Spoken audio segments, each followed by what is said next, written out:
Nós estamos estudando o livro de Neemias e hoje nós chegamos no capítulo 5. O título da nossa aula de hoje, da nossa meditação é Uma Questão de Justiça. Uma questão de justiça. Compreender como Neemias tratou com a injustiça social em meio ao processo de reconstrução e a importância da justiça como um princípio essencial para o fortalecimento de uma comunidade saudável. Toda reconstrução, seja ela física, material e espiritual, precisa contar com este princípio, uma questão de justiça, justiça social. Justiça que o povo de Deus caminha diante de um Deus que tem como um atributo perfeito ser justo. Portanto, eis a importância deste capítulo que nós estamos aqui estudando, o capítulo 5, o qual lemos agora. Nós relembramos que Neemias, depois de ter ouvido a história de Jerusalém, a sua miséria, os portões queimados, as muralhas destruídas, a miséria que o povo vivia, a injustiça que estava sendo praticada, a oposição que ele sofreu, nós estudamos tudo isso, a reconstrução e como que ele tratou a metodologia dessa reconstrução, qual foi a sua condição de equipar todo o povo, cada um na frente da sua casa, de porções em porções, até completar toda a muralha de Jerusalém. Nós sabemos que essas muralhas elas foram reconstruídas em 52 dias apenas, foi uma força-tarefa muito eficaz para a reconstrução das muralhas. Sabemos que ele superou toda aquela oposição que Sanbalat, Tobias, Gesem, os árabes, os amonitas fizeram contra ele, contra o povo, contra a obra de Deus. Nós vimos como essas aplicações também são devidamente transportadas para nossas vidas no dia de hoje, a restauração que Deus faz nos nossos corações, a restauração que Deus faz em relacionamentos, às vezes no trabalho, às vezes na nossa própria interioridade, como Deus opera restaurando nossas vidas. Percebemos tudo isso. E agora o Senhor está preparando este povo para a restauração de seus corações por completo, para prestar um culto agradável a Deus. E nós vamos dividir, portanto, este momento de restauração do coração e do culto agradável a Deus em duas partes. A parte de hoje é uma questão de justiça e a parte do domingo que vem será a questão da palavra, da liturgia, do culto como um todo. Então, veja como que o livro de Neemias ele é importante para nós sabermos como nós nos conduzimos mediante um mundo caótico, que muitas vezes tem as suas muralhas derrubadas, tem os seus portões queimados, tem as suas misérias que se apresentam para nós e precisamos enfrentá-las. Como que nós nos portamos e nós lidamos com a oposição que enfrentamos neste mundo que nós vivemos e como que nós vamos prestar um culto agradável ao Senhor. E não tem como a gente começar a pensar em cultuar o Senhor se o nosso coração não estiver limpo, se o nosso coração não estiver em paz, se o nosso coração não estiver livre, especialmente do sentimento de injustiça que nós testemunhamos. Era o caso aqui deste povo. Quando começaram a levantar os recursos para a reconstrução do templo, a restituição do culto, nós percebemos isso aí no capítulo 7, versículo 70 em diante, que aula que vem nós vamos dar uma olhada nesses versículos aqui. E Judá estava sofrendo com isso. Então a grande pergunta que nós podemos fazer aqui é por que é importante que a justiça social caminhe junto com a reconstrução física e espiritual. Porque a justiça social caminha junto com a reconstrução física e espiritual. O povo sofria com a escassez de alimentos e as altas taxas de juros impostas pelos judeus. Nós vimos aqui. O povo estava sendo oprimido e usurpado pelos magistrados e nobres. Lembra que lá no início das nossas aulas de Neemias, eu falei que em toda a sociedade sempre existe o opressor e o oprimido. Sempre existe o opressor e o oprimido em qualquer época. Nós também temos nos dias de hoje e nós sempre o teremos. Precisamos lidar com isso, precisamos nos posicionar. Por isso que Neemias confronta a injustiça, por causa do clamor do povo, mas por causa dos princípios espirituais que a mão bondosa do Senhor estava ministrando sobre a sua vida e sobre o seu coração. Não há dúvida que Neemias tem um discernimento da palavra de Deus, um discernimento do reino de Deus, um discernimento da justiça do próprio Deus, que deve ser aplicada pelo povo de Deus, aonde quer que ele esteja vivendo. E quando ele percebeu o clamor do povo oprimido e testificou isso, ele então viu a incompatibilidade com aqueles que temem ao Senhor. Foi o que nós lemos aqui neste capítulo 5. Há uma incompatibilidade da injustiça social e o povo de Deus. Precisamos minorar essas questões de injustiça social que vivem entre nós. Augusto Nicodemos diz: a verdadeira piedade não se manifesta apenas em rituais religiosos, mas também em justiça no tratamento com o próximo. A verdadeira piedade não é somente manifesta aqui, no culto, na nossa devocional, na nossa leitura bíblica, nas nossas orações, se nós não transportarmos isso em verdade e fidelidade para o relacionamento com o próximo. Então não adianta nós ignorarmos aquele que está passando fome e necessidade. Alguma coisa precisa ser feita. Isso nos traz a verdadeira espiritualidade. E como que Neemias, então, e como que esse capítulo nos ensina a forma que isso foi tratado naquele tempo? Primeiro, houve conflitos internos e houve um clamor pela justiça. Os pobres estavam penhorando suas terras, vendendo até mesmo seus filhos e filhas como servos para pagar dívidas. E é interessante porque isso corrói sonhos, corrói planos, destrói vidas. Porque as filhas que eram vendidas como escravas, por exemplo, muitas vezes elas eram colocadas como concubinas dos magistrados e nobres. Então imagine você, uma menina crescendo, sonhando em se casar, sonhando em ter os seus próprios filhos, e de repente se tornando uma concubina, um amante de um nobre e um magistrado, porque ela foi vendida como escrava. Eles não eram bem assim maltratados, não eram. A escravidão em Israel é diferente da escravidão histórica que nós temos em mente, que geralmente compõe a nossa consciência coletiva. Não era assim. Eles eram tratados com dignidade, eles eram tratados com respeito e até mesmo com uma esperança de libertação, que foi o que Neemias fez. Neemias percebeu que eles não estavam cumprindo o jubileu, por exemplo. O jubileu era o tempo que Israel vivia 7 vezes 7 anos, para que no 50º ano eles libertassem o povo que foi escravizado, eles devolvessem a terra que foram compradas por meio de dívidas. Então tudo isso era para ser vivido no povo, que tem como princípio espiritual a palavra de Deus e a justiça de Deus perfeita como seu atributo. Mas eles não estavam vivendo isso. Sonhos estavam sendo apagados por causa da injustiça ali praticada. A usura que eles estavam praticando criava desigualdade e descontentamento. Daí vem Neemias, que se indignou e agiu de forma ponderada, convocando uma assembleia e confrontando os ricos, que é justamente o ponto inicial da restauração da justiça naquela comunidade. E eu gosto desse termo aqui, que quando, no versículo 6, diz assim: fiquei muito irritado ao ouvir estas palavras e o clamor deles. Quem é que não fica irritado? Quem é que não fica irritado com uma situação de injustiça no trabalho? Seja sobre si mesmo, ou seja sobre uma pessoa próxima em que você está testemunhando. Ninguém gosta de ver injustiça. A lei moral que foi gravada no nosso coração testifica que nós temos esse atributo, ainda que imaculado pelo pecado, mas esse atributo divino, como um fragmento da imagem e semelhança de Deus aplicada em nossas vidas e corações, como nós ficamos indignados quando nós presenciamos uma injustiça. Assim também ficou Neemias. Mas eu gosto da atitude de Neemias no que toca o que ele fez, depois de ter pensado bem a respeito disso. Depois de ter pensado bem a respeito. Neemias fez exatamente isso, depois de ter pensado muito. Depois de ter passado um pouco da sua irritação, da sua indignação, da sua ira. A Bíblia fala para nós irarmos e não pecarmos. A ira é a manifestação legítima contra a injustiça. Irar é saudável. Ira é um atributo divino. Deus se ira contra o pecado. Só que ele não peca, não é verdade? A ira é um atributo que nós podemos ter. Só que por causa da nossa condição pecaminosa, nós estamos inclinados a irar e pecar. E Tiago vai dizer: irai-vos e não pequeis. Portanto, como que nós podemos fazer isso?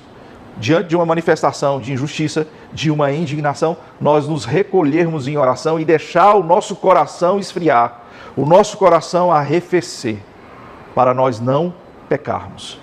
Nós devemos nos manifestar contra a injustiça, mas de uma maneira não pecaminosa. Foi o que Neemias fez. E por isso, ele convocou uma assembleia, porque aí também não era só ele, era também um grupo de pessoas que estariam a par da situação, conversando sobre aquela situação para resolverem o que estava infligindo injustiça naquela comunidade. Neemias convoca os ricos a devolverem as terras e bens, promovendo restauração e perdão. A justiça social é uma expressão da verdadeira fé. Sem ela, nossa espiritualidade é vazia. Como disse João Calvino, a justiça é o alicerce de uma sociedade que deseja honrar a Deus. Por isso que ele argumenta, não é bom o que vocês estão fazendo, não é bom que isso aconteça entre aqueles que temem ao Senhor. Se nós tememos ao Senhor, se nós honramos ao Senhor, nós devemos ser aqueles que praticam a justiça, que andam retamente, que andam de maneira a tratar o próximo como se fosse nós mesmos, e não fazermos aquilo que nunca gostaríamos que fizessem conosco. Isso que nós podemos aprender com a justiça e honrar a Deus desse jeito. Saber que as pessoas são criadas à imagem e semelhança de Deus e elas merecem o nosso respeito, elas merecem a nossa consideração, elas merecem uma palavra de Deus da nossa parte para a vida delas. Neemias, ele chama esse povo, ele fala, é uma vergonha o que vocês estão fazendo, então vocês precisam restituir, vocês precisam fazer aquilo que há muito tempo vocês vêm ignorando, que há muito tempo vocês vêm conquistando riquezas à custa de outras pessoas. Esse é o sentido de usura. Usura tem como sinônimo, como entendimento, você se dar bem em cima do outro, seja por meio do dinheiro, seja por meio de furar uma fila, seja por meio de furar uma vaga de estacionamento. Já viu como que isso é comum? Você está parado aqui, dando seta, vem outro engraçadinho, no estacionamento. Isso é usura. Isso é o se dar bem. Então Neemias chama esse povo e fala, vocês precisam restituir agora. Já tenho bastante. Já tenho bastante. E ele faz isso, inclusive, com o seu próprio testemunho. Com a sua própria vida. Ele fala, olha, eu não tenho me valido daquilo que me é lícito aqui nessa cidade, em Jerusalém. Existe o pão do governador, mas eu recebi recursos suficientes do rei para vir aqui. Eu recebi recursos suficientes da minha própria vida, que eu estava lá na cidadela de Suzã. E eu trouxe tudo isso para cá, para servir o povo. Como existem líderes que não querem servir o povo.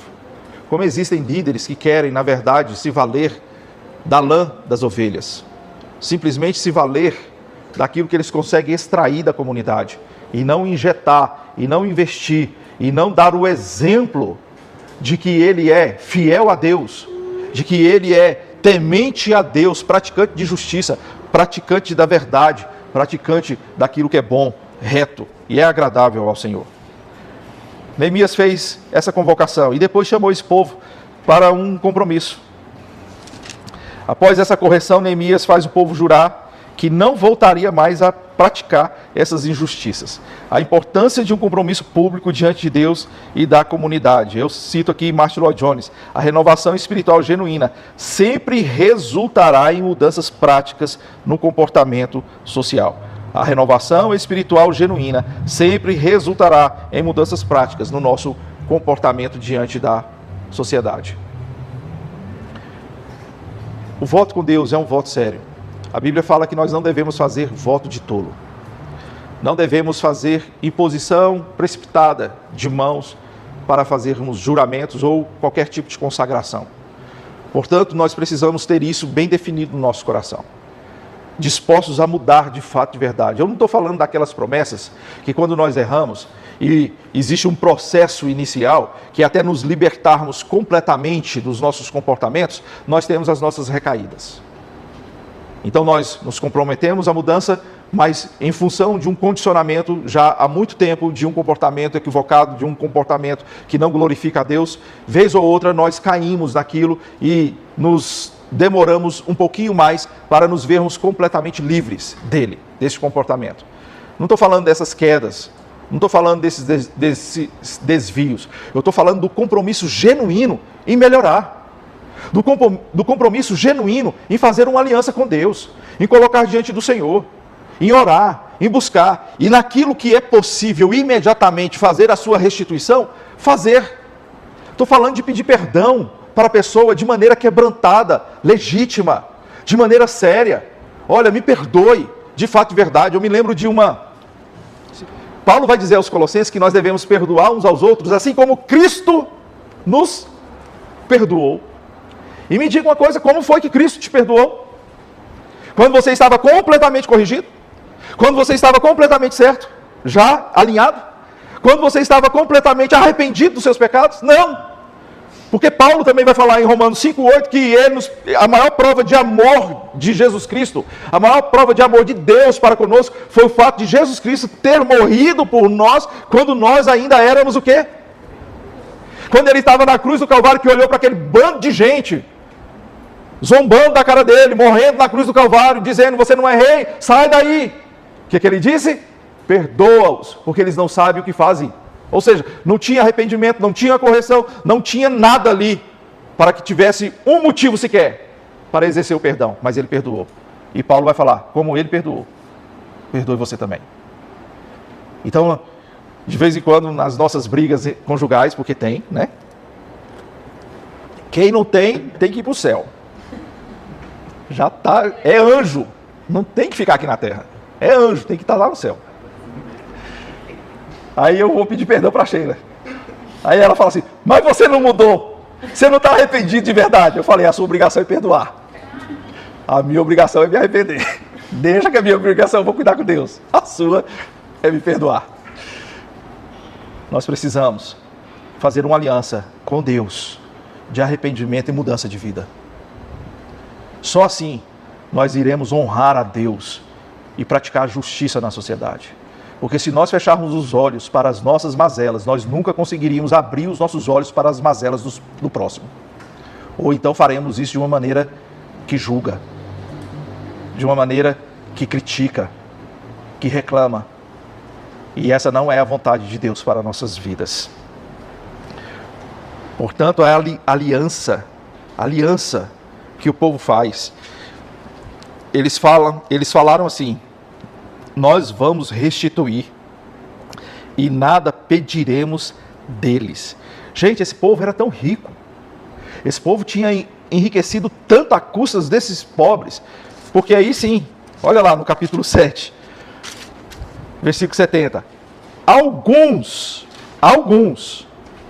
dos chefes das famílias contribuíram para a obra. Alguns.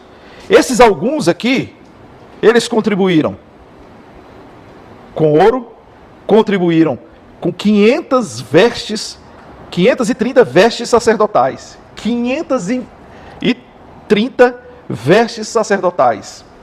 A veste sacerdotal, ela era feita de linho fino, de algodão e de lã, puríssimos. Tinha fios de ouro, fios de pratas, pedras preciosas e cores extravagantes. Púrpura, azul, carmesim. A cor púrpura, por exemplo, ela era feita a partir de um molusco do mar Mediterrâneo. Só tem lá no mar Mediterrâneo esse molusco que produz a cor púrpura do tempo bíblico. Só lá. E para fazer um tantinho assim de tinta, para tingir as peças, eram necessários milhares e milhares desses moluscos. Uma veste sacerdotal, ela está avaliada em valores atuais, em torno de 100 a 150 mil reais. Imagine.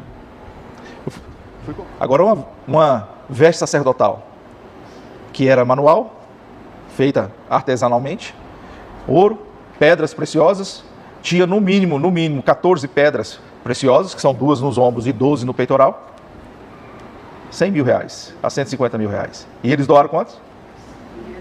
530 vestes. Só eles, só os magistrados, aqueles que tinham enriquecido à custa do povo.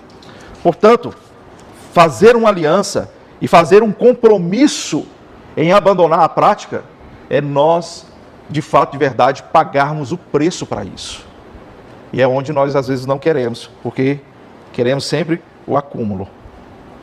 Dessa forma, queridos, nós aprendemos que a justiça social é importante. Eu me lembro deste texto aqui, ao estudá-lo, como que ele corresponde ao que Jesus Cristo ensinou ao seu povo. Você quer cultuar a Deus?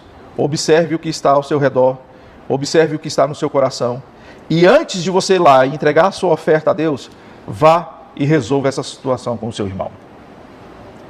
Vá, peça perdão. Vá e exerça o perdão. vá e corrija o que tem que ser corrigido, antes de você deixar a sua oferta no altar. Nós não podemos viver um evangelho cínico, um evangelho hipócrita, daqueles que, principalmente daquilo que levou Judá ao cativeiro, eles falavam: Deus não vê, Deus não se importa com isso, conquanto que apresentemos os sacrifícios para Ele. E aí apresentava sacrifícios, e muitos deles imperfeitos, e também fazia as suas próprias injustiças, cometiam as suas próprias injustiças, faziam seus sacrifícios a outros deuses. O cristianismo de hoje está muito parecido com isso. Às vezes nós não obedecemos completamente a Deus, não nos sujeitamos completamente à palavra de Deus, ficamos oferecendo sacrifícios a Deus e sacrifícios ao mundo, à nossa própria vontade, ao nosso próprio ego, à nossa própria vida, à nossa própria maneira de pensar, e achamos que isso está tudo bem. Não, Deus não está vendo. Ou então Deus vai nos perdoar. Era exatamente o argumento desses homens que foram para o cativeiro. Era exatamente. Obviamente, Deus é rico em misericórdia e não nos trata segundo os nossos pecados, e glória a Deus por isso. Mas quando nós somos confrontados com uma palavra dessa, aí nós precisamos entrar na aliança com Deus. Precisamos pagar o preço para isso. Naquela época, a restituição deles era física. Hoje é o nosso coração completamente quebrantado a Deus. E às vezes até restituição física, dependendo do que fizermos.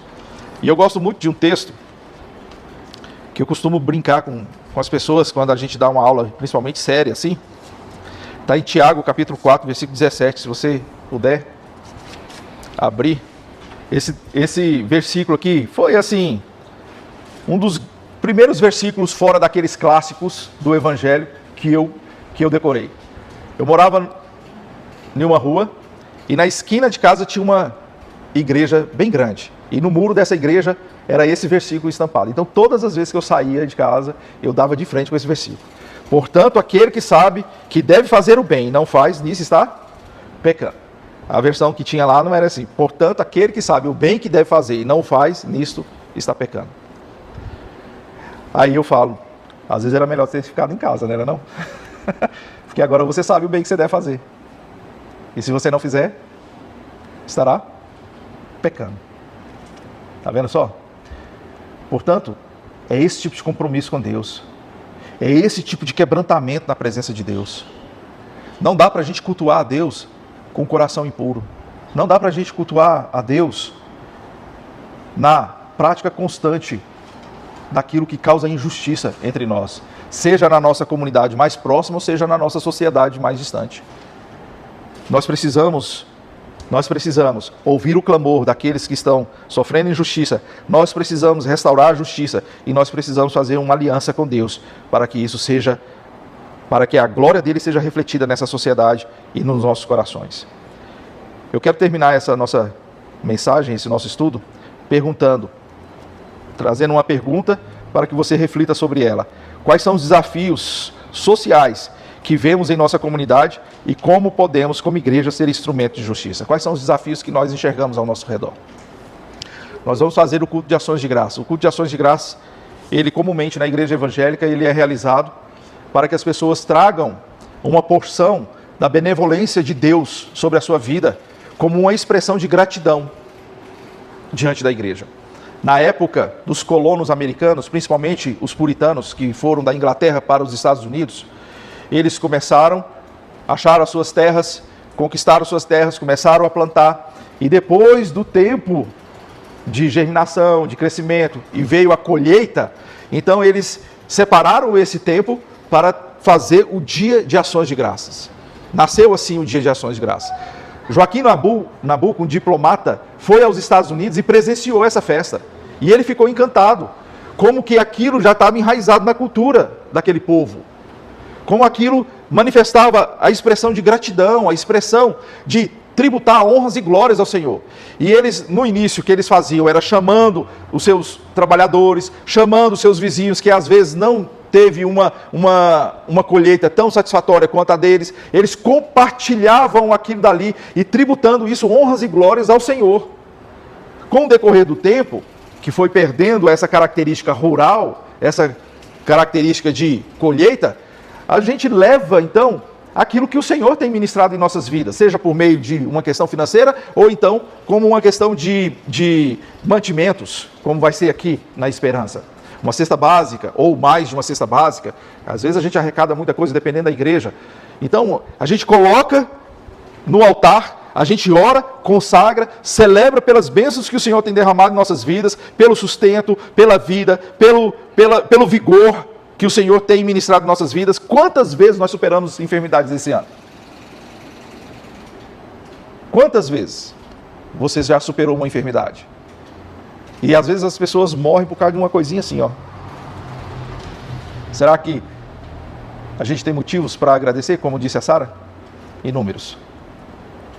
Aí a gente arrecada isso, e depois a gente olha para o nosso redor como igreja, a nossa sociedade. A quem nós podemos abençoar? É uma creche? É uma escola? É um asilo? É uma clínica de recuperação química? É um centro missionário? Então, a quem nós podemos abençoar com aquilo que o Senhor arrecadou das nossas mãos como fruto de gratidão? Portanto, essa pergunta ela é importante. Quais são os desafios que nós vemos em nossa comunidade e como podemos, como igreja, ser instrumentos de justiça na vida dessas pessoas? Mas, principalmente, eu quero te encorajar a identificar áreas em sua própria vida onde você pode exercer mais justiça e misericórdia. Quando eu digo mais justiça, a gente às vezes lembra da espada, né? A estátua da justiça, ela tem, de um lado tem a balança, do outro lado tem a espada. Mas é engraçado que a gente nunca busca a igualdade. A gente sempre quer buscar a espada, né? Passar a cabeça, pegar e cortar. Então, onde a gente pode praticar justiça? O que é reto, o que glorifica a Deus nas pessoas. Dessa forma, concluindo aqui o nosso estudo, a justiça social é fundamental para uma verdadeira reconstrução. O compromisso com Deus deve refletir as nossas relações e as nossas práticas piedosas, verdadeiramente piedosas, para com as pessoas que nos cercam. E assim, praticando atos de justiça e de bondade com as pessoas que estão ao nosso redor, certamente refletirá um atributo de bondade e de justiça de Deus, que ainda que fragmentado, opera em nossas vidas, porque fomos criados à imagem e semelhança dele. E agora justificados, pois mediante a fé em Cristo Jesus, mais ainda, nós temos paz com Deus para refletirmos este atributo às pessoas que nos cercam. Em nome de Jesus.